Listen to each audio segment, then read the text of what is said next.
This is my 1970 Series 1 240Z. The quick story behind this car is my aunt bought it in 72, drove it. In the early 90s, a rod blew out the side of the block and exploded that, so the original block became a boat anchor. 2009 or so, they gave it to me, and as a young 20-some-year-old kid, pulled everything apart, got way over my head, and then put it in storage around 2013 to work on my 280Z. So it's been sitting essentially in storage since I've owned it in 2013. It's been off the road since the 90s, so I put my 280Z in storage, and now we're getting this thing back in, and I'm going to work on this and hopefully get a fun, reliable driver. Unfortunately, I pulled the dash out at one time, pulled the entire wiring harness out, HVAC controls and all that. So that's going to be some fun remembering how to put all that back in. But everything is here, and there's minor rust, nothing I'm going to worry about now.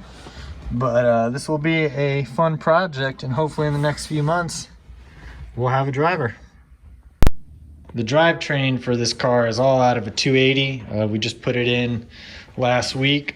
So this engine's out of my gray 280Z, flat top piston, some head work, long tube header. But instead of the factory fuel injection, we're running dual Weber carbs. Transmission is a 280ZX 5-speed close ratio, and then we got a R200 rear end. I don't remember the gear ratios, but it's just some R200 I had laying around. Got new Willwood master cylinder, brake master cylinder, and a aftermarket clutch master cylinder. I think the Duralast Special that I still need to put in. Factory radiator is still in. So we got a little work to do here, but when it's all said and done, it should be pretty quick. And right now we're just going for reliability and drivability. And then later on we could worry about restoration.